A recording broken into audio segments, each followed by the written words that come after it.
In this tutorial, we will show you how you can create and manage your inventory. Let's navigate to Items and click on Manage.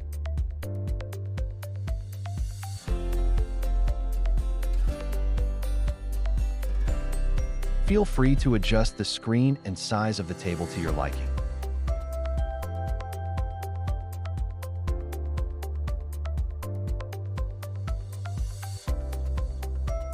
First, we will go over the fields. At the top, we have our filters to navigate easier between different workplaces and their inventory.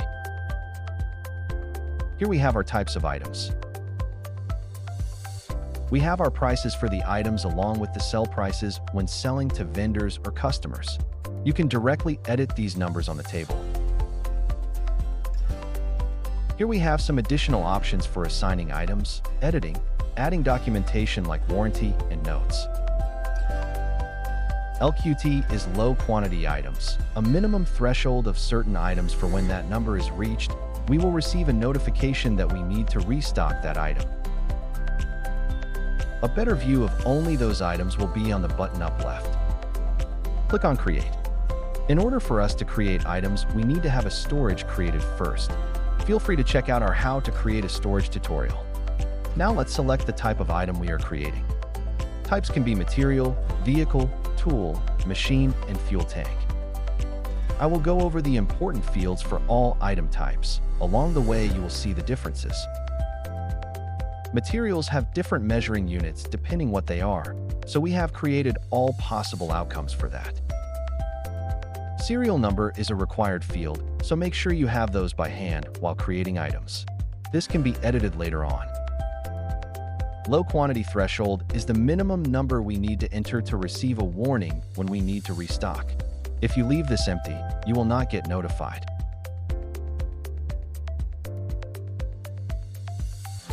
Vehicles are more detailed due to different types that exist today. The more details you enter now, the system will have more to work with and keep a better track. License plate and registration expiry are required to be filled out, so you can be notified when that is coming to an end. Checking this item has its own storage will create the vehicle into a mobile storage. Services and kilometers are all additional info that you can add. Once you do, every next entry the system will add and deduct accordingly.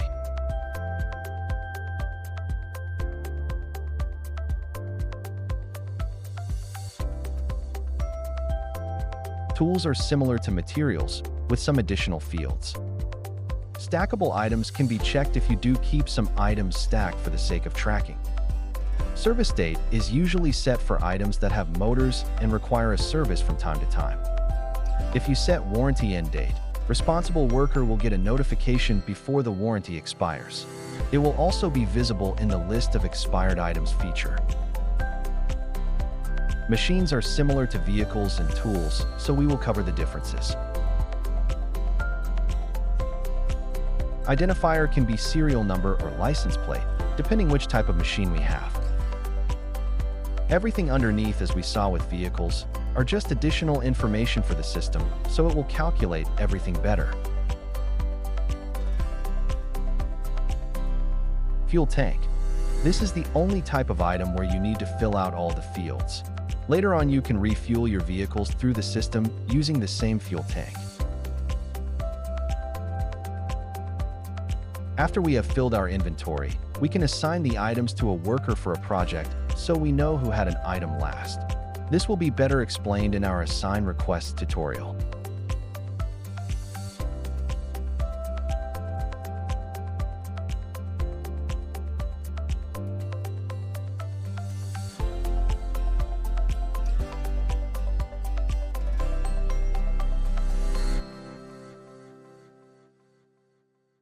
If we need to add items due to a replenish, click on Add and fill out the required info.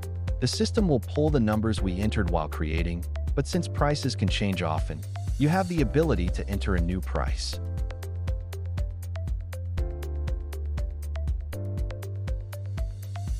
Activity tracing is there to show you where the item was assigned before and if anything was edited to see the history. 。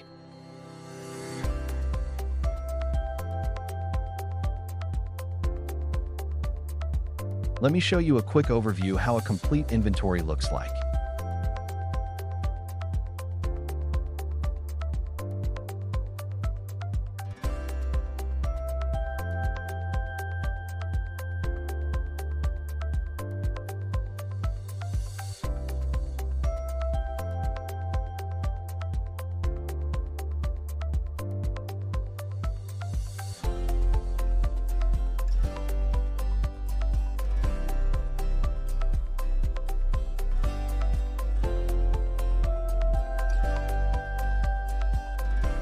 And lastly, we can export the items, all together or individual types.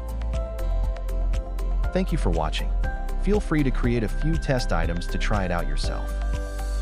Do not hesitate to reach out for assistance or if you have any suggestions.